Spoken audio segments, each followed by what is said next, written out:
साथे साथे रहना या खाना फ्री बा तोरा खातिर 3 थान गहना फ्री बा साथे साथे खाना या तोरा खातिर 3 थान गहना फ्री बा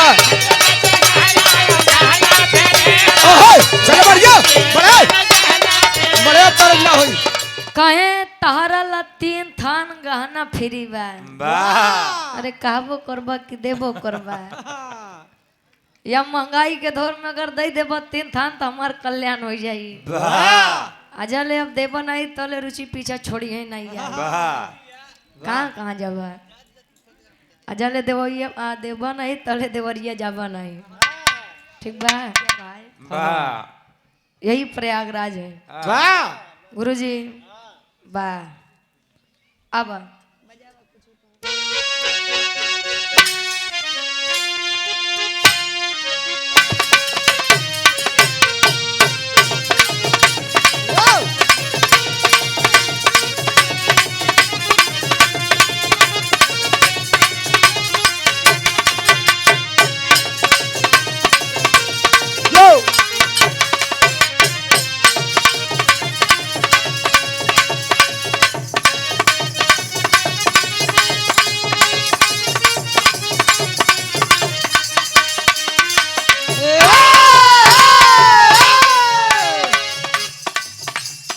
फरमाइश भाई गीत के हमरे मान सिंह यादव भैया परवेज आबाद से कोनो दुल्ही अपने सैया जी से कहे वाह अच्छा एक बात बा कि दुल्ही काठियों के सबत नहीं बर्दाश्त करत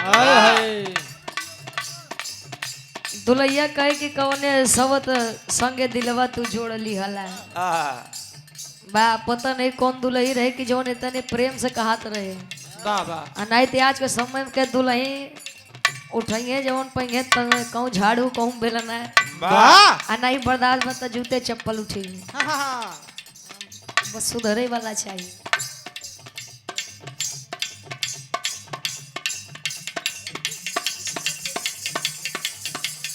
ये गार्जियन मान सिंह यादव जी परवेजाबाद से ये गार्जियन जी के द्वारा 100 रुपए आशीर्वाद के चारे कि मुझे अपनी कला में कामयाब रहे दुल्ही कहे अपने सैया जी से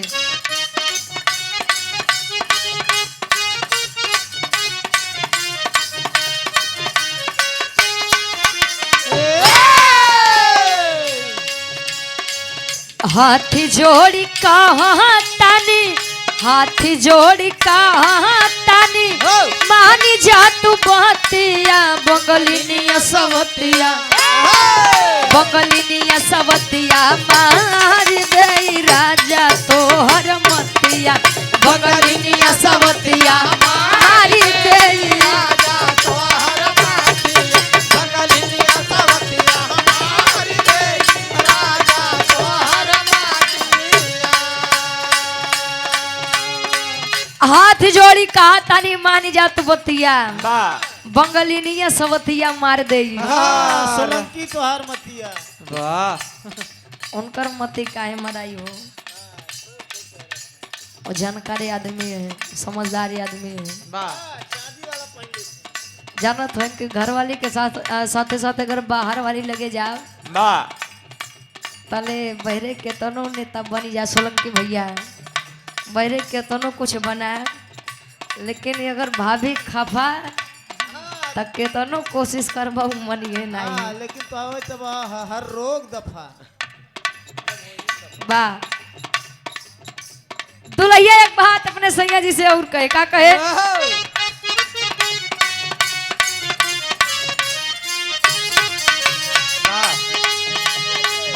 जाई के विदेशवा में हमके भुलैबा हमके भुलाएला हो हमके भुलाएला हमके भुलाएला हो हमके भुलाएला।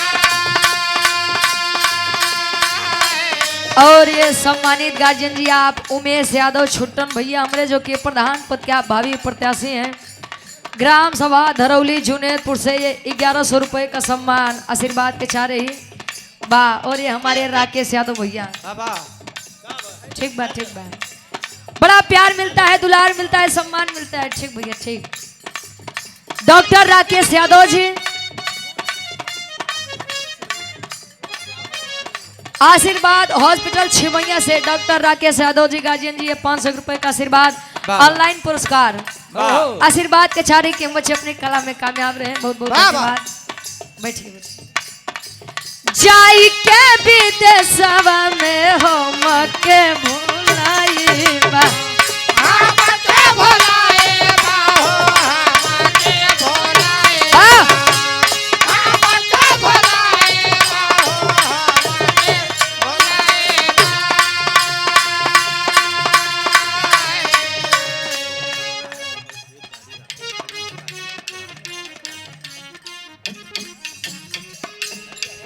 यूपी 70 79 64 ये रास्ते में स्कॉर्पियो खड़ी हुई है।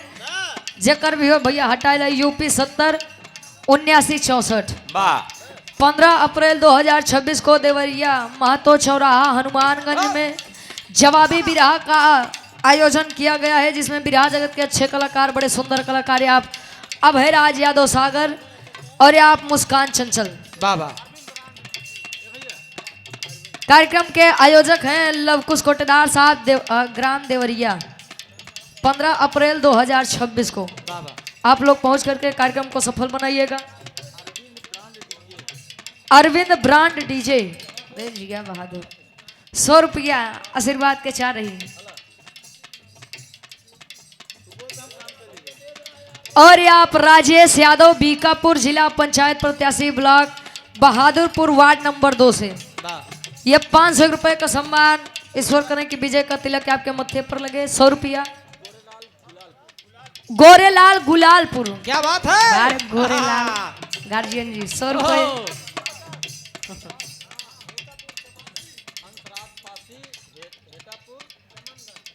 हंसराज पासी हेतापुर चमनगंज से 50 रुपया। ओ हिसाबतिनिया पे रजऊ हो लो भाई बा,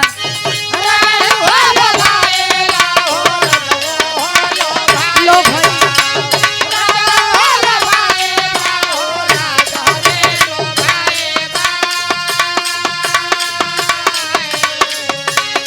और ये 251 रुपए बाबा दीन कोटेदार साहब इसी ग्राम से गार्जियन जी 251 रुपए आशीर्वाद के चाह रही।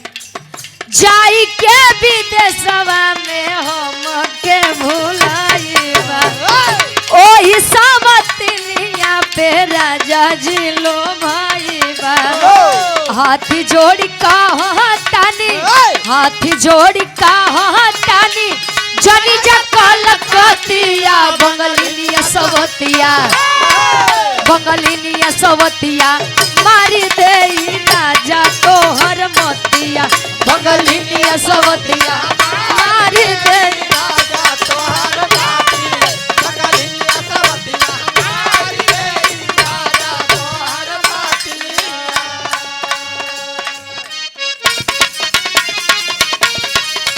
वाह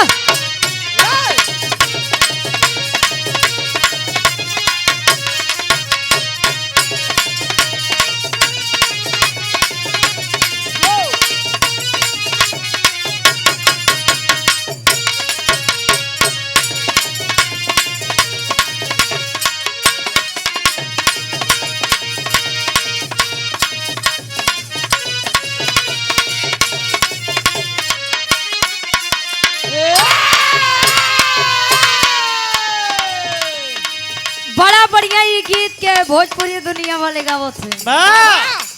आई गीत बड़ी पुरान भाई के हिंदी दुनिया वाले गावे कैसे। कभी बेबसी ने मारा,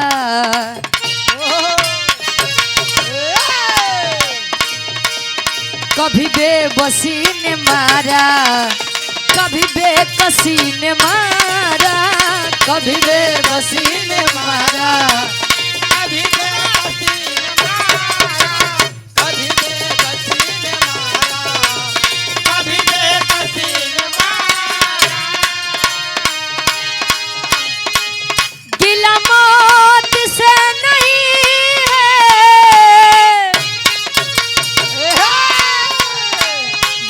मौत से नहीं है। बाबा राहुल बीडीसी इसी ग्राम से गार्जियन जी 100 रुपए आशीर्वाद के चारी कहे गिला मौत से नहीं है मुझे जिंदगी ने मारा, कभी बेबसी ने मारा, कभी बेबसी ने मारा, कभी बेकसी ने मारा, कभी बेबसी ने मारा, कभी बेकसी ने मारा, कभी बेबसी ने मारा, कभी बेकसी ने मारा। सोलंकी भैया हाय हाय नशा जीवन को खराब करता है। क्या बात है। अरे पहले हमारे महाराज बात तो सुनवा। हाँ बारे भोजपुरी दुनिया वाले फिर से हमारे नौटंकी के कलाकार साहब हमारे गार्जियन जी फतुहा से हमारे गार्जियन जी पुनः 11 रुपए देकर सम्मान के आशीर्वाद के चाह रही। और ये आप 100 रुपए पप्पू मिस्त्री और चंदू मिस्त्री जी हाँ दोनों जने कई में इसी ग्राम से गार्जियन जी 100 रुपए आशीर्वाद के चाह रही। एक भोजपुरी दुनिया वाले तनी से बदल देन कैसे राम ध्यान भैया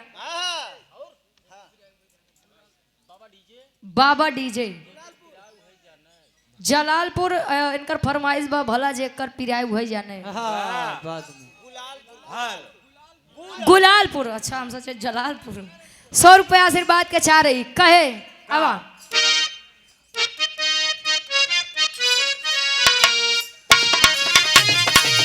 सोलंकी भैया नशा खराब चीज है। हई जवनिया भइली दारू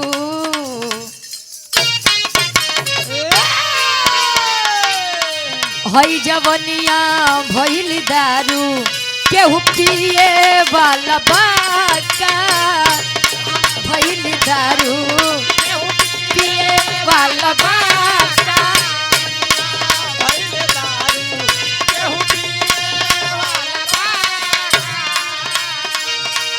कहे मस्ती में मस्त बानी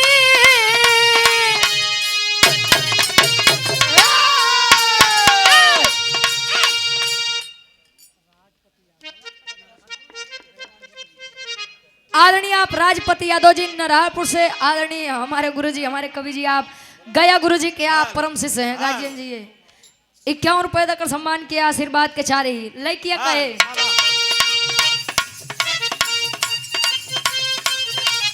मस्ती में मस्त पानी केहू रोके वाला बाका हई जवनिया हई जवनिया हई जवनिया भइली दारू केहू पिए वाला बाका केहू पिए वाला बाका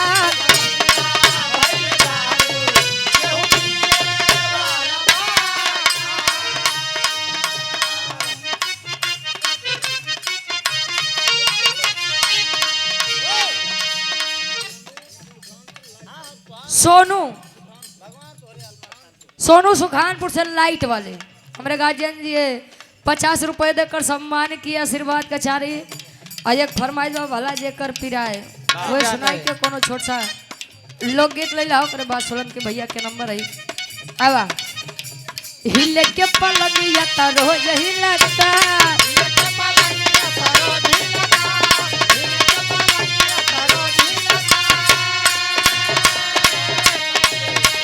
बाकी वो भतार में ना मजा मिलता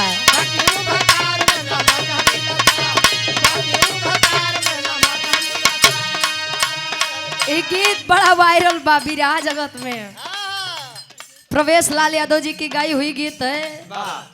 अभी कोनो दुल्हनी के दर्द रही है सन 2019 में इस गीत को गाए थे आज ट्रेंडिंग में बा बारे समय के कर समय कब बदली के उनाई जानत आवा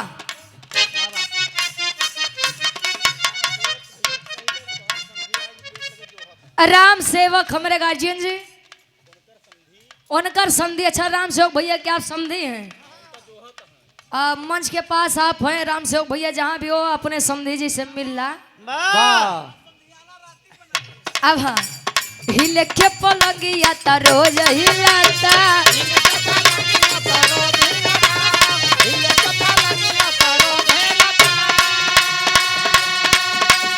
बाकी उभतार में न मजा मिलता,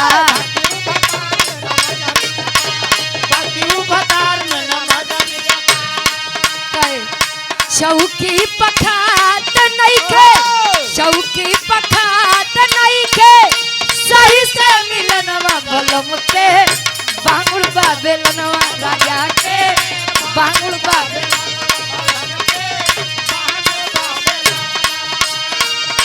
बलम के बांगुड़ बेलनवा राजा के बांगुड़ बेलनवा राजा के बांगुड़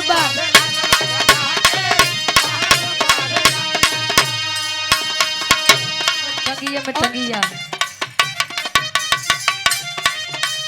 आवा ये रानी से जरिया हो, सट के सूता बजरिया हो,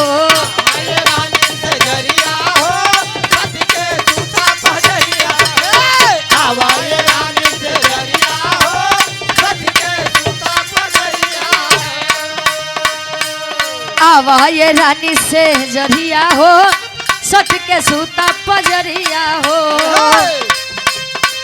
दूर दूर रहतारू, दूर दूर रहतारू, लागे भइला निबा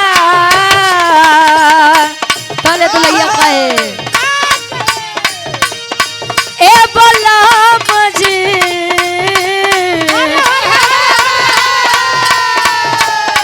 ए बलम जी कमर में परेशानी बा, हे बलम जी कमर में परेशानी बा, हे बलम जी कमर में परेशानी बा।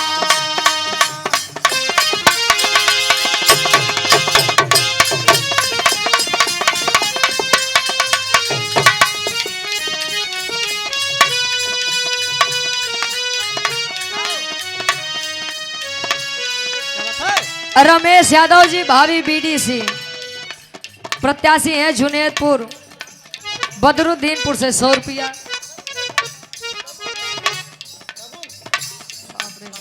जीवनाथ मिश्रा भोपतपुर प्रधानाध्यापक के बेटे की तरफ से शिवम मिश्रा सराय रहिया से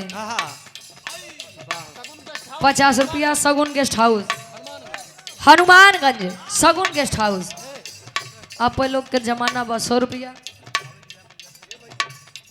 भावी जिला पंचायत सदस्य के आप भावी प्रत्याशी हैं हमारे गार्जियन जी, आप अभय राज सागर जी। अच्छा प्रचार कर बयान ना भाई, ठीक बा। ये 500 रुपया आशीर्वाद के 4 ही, बाकी 3 थान गहना याद किए रहे। जब लेब नहीं तले छोड़ब नहीं, महंगाई के दौर बा। अब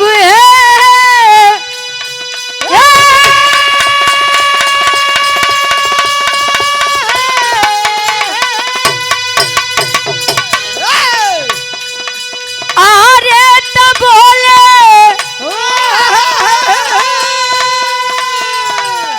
प्रभु राम चंद्र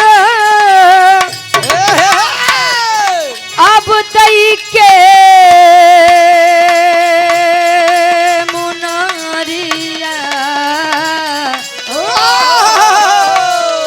हनुमत जल्दी अइहा, अरे हनुमत जल्दी अइहा, अरे तलई के मोरा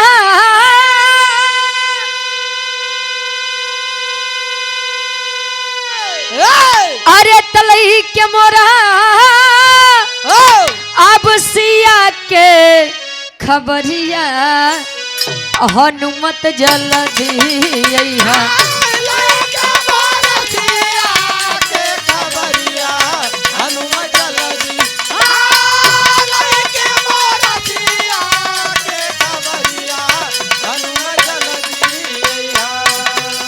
बारे प्रेम वह प्रेम था पत्नी के लिए कि अपनी पत्नी को लाने के लिए सोने तक की लंका का विनाश हो गया।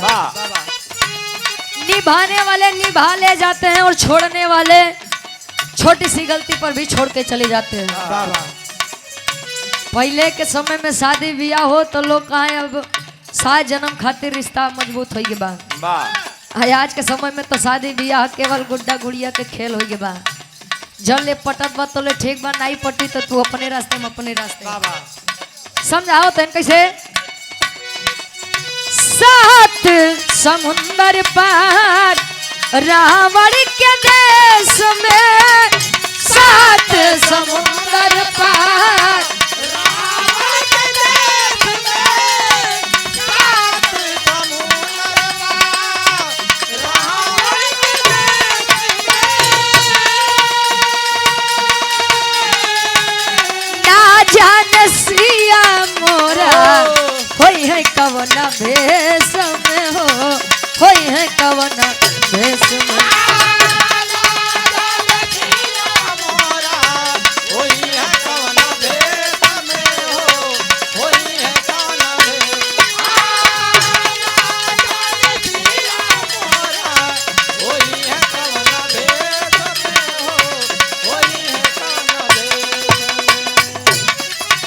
अब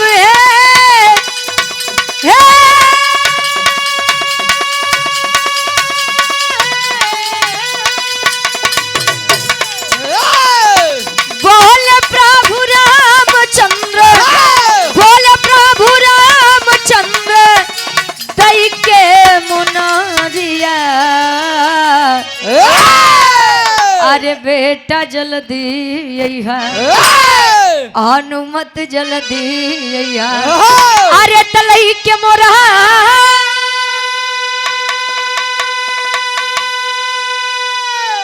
अरे तलई के मोरा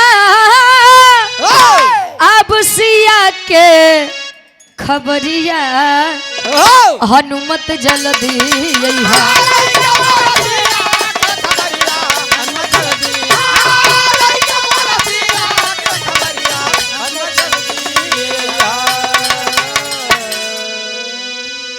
मुन्ना डेयरी बीकापुर से 100 रुपए। और ये आप सम्मानित गार्जियन जी, स्कूल के आप प्रबंधक साहब, आदरणीय आप श्री भोलानाथ हमरे पूजे बाबू जी, गार्जियन जी के द्वारा ये 500 रुपए इस भाव का सम्मान है, आशीर्वाद के चाह रही। संजय पासवान जी ग्राम लोढ़वा प्रधान प्रत्याशी पारसनाथ जी के आप समर्थक हैं, गार्जियन जी 200 रुपए देकर सम्मान किया, आशीर्वाद के चाह रही। कमला ब्यूटी पार्लर, कल्पना ब्यूटी पार्लर, करणपुर रमईपुर चौराहा, हनुमानगंज प्रयागराज से। वाह गार्जियन जी, ये 100 रुपए आशीर्वाद के चाह रही। अब एक छोटे से बिरहा यारों से हो जाए। राजेश यादव जी बीकापुर, भावी जिला पंचायत सदस्य प्रत्याशी, ब्लॉक बहादुरपुर, वार्ड नंबर 2 से पुनः ये 500 रुपए का सम्मान चरणों में कोटे। 50 रुपए रजक के सरवानी जी हनुमानगंज से 50 रुपया ले बेटा, किरिस का गाना। अब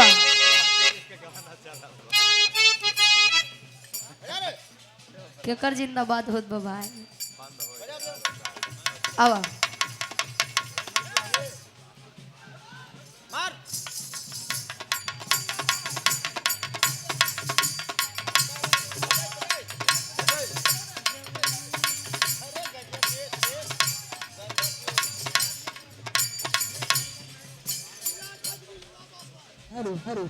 निर्मला पासवान जिंदाबाद, निर्मला पासवान जिंदाबाद, जिंदाबाद जिंदाबाद, जिंदाबाद जिंदाबाद, निर्मला पासवान जिंदाबाद, जिंदाबाद जिंदाबाद, निर्मला पासवान जिंदाबाद, जिंदाबाद जिंदाबाद, कैसे मौर्य जिंदाबाद, जिंदाबाद जिंदाबाद।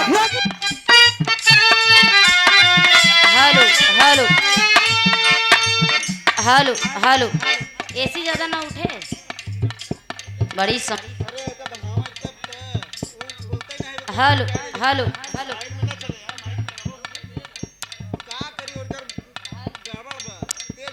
हेलो हेलो हेलो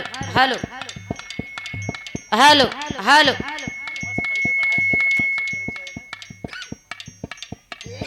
हेलो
दोसर में भाई बहन के बड़ा लगाव बा।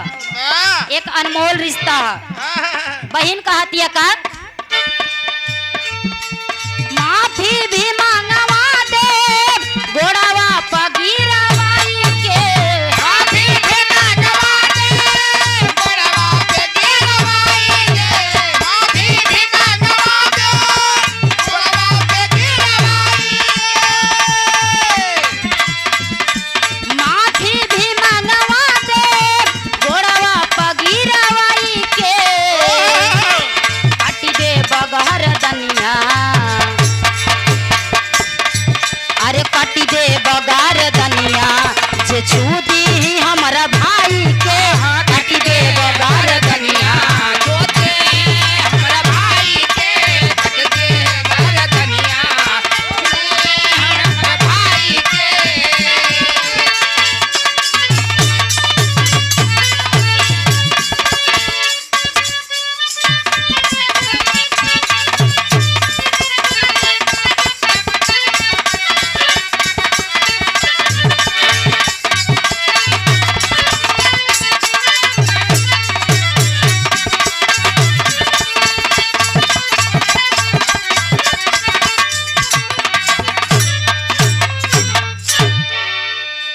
हम लोग जिस उपलक्ष्य में आए हैं एक छोटी सी गीत, उसके बाद फिर भैया के नंबर बा आवा।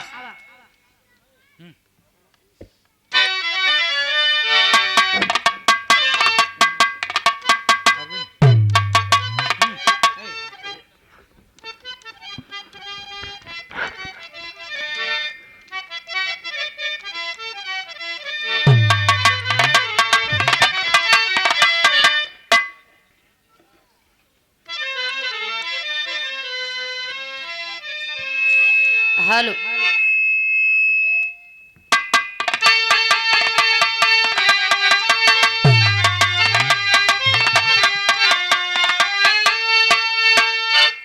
बड़ी बढ़िया गीत के संकेत हमरे मास्टर कैलन कैसे कोनो पियक्कर आदमी हाँ पियक्कर हो दिनों पिए रातें पिए सवेरे बिना ब्रश के पिए 75 वाले। हेलो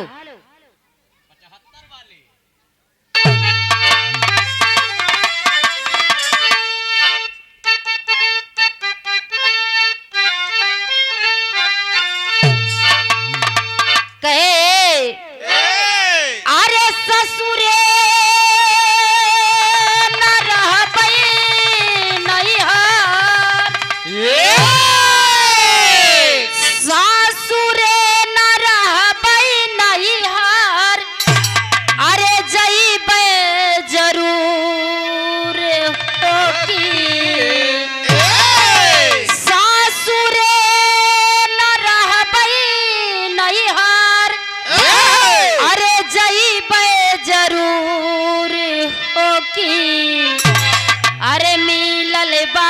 शराबी सैया मिलल बा शराबी सैया ना सवई में चूर होगी। मिलल बा शराबी सैया ना सवई में चूर होगी। मिलल बा शराबी सैया सवई में चोर होके मिलल बा शराबी सैया। सासुरे ना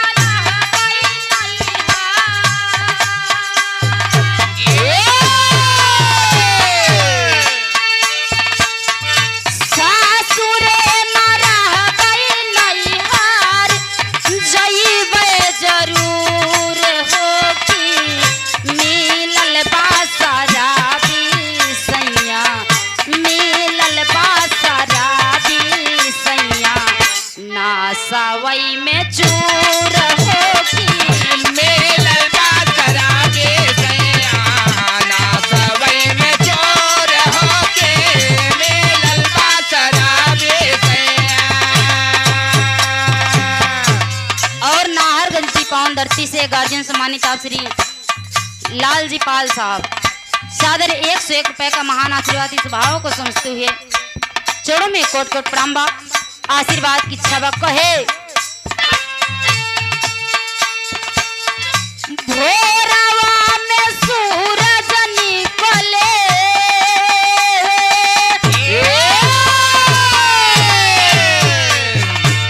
भोरवा में सूरज निकले डूबी जाल शाम होती भोरवा में सूरज निकले डूबी जाल शाम होती पूछऊ न संगवा जाए पूछऊ न संगवा जाए राही जाला नाम होती पूछऊ न संगवा जाए रहे जालना बहो के कुछ हो न संगवा जाए रहे जालना बहो के कुछ हो न संगवा जाए।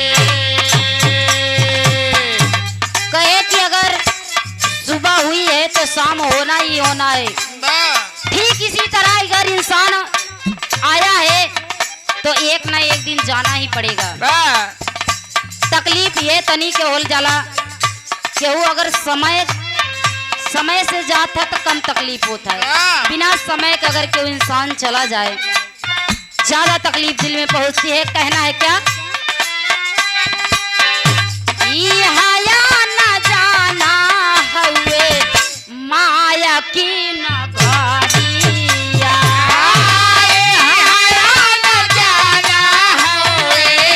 माया के नगरिया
राही जाला नाम होती कुछ हो न संगवा जाए रहे जालना बहो के कुछ हो न संगवा जाए रहे जालना बहो के कुछ हो न संगवा जाए। ई दुनिया में जे आई बा ओके एक न एक दिन जाए के बा। कहा जाता है ये तो हम सब की नैहर है लेकिन असली ससुराल तो ऊपर है जहाँ एक न एक दिन सबको जाना है। कहना है क्या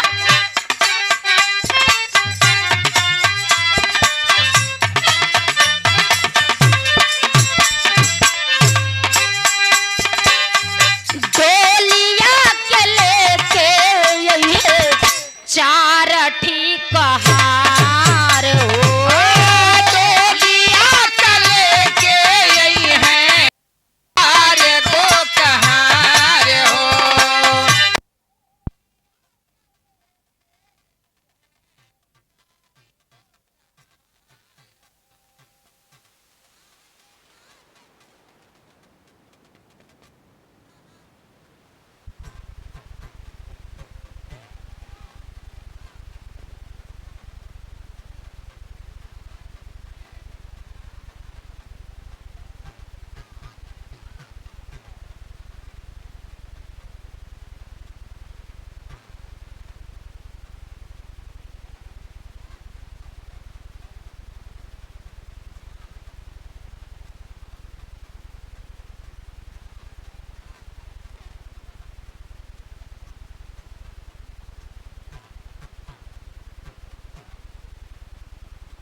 आई जाए, जे दिन पिया के बुलावा आई जाए, वो दिन केहू से कोनो बहाना ना चली, जाए के पड़ी।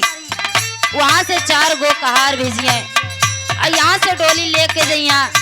आज के जमाना में एक एक बीता ताई लोग लड़ाई करत हैं, लेकिन जाते समय साथ में कुछ हो ना जाई। यहाँ जवन करे रहबा करम, वह सिर्फ तोरे संगे जाई और कुछ हो ना जाई। पिया ले जाई है नाही मानी है कहाना।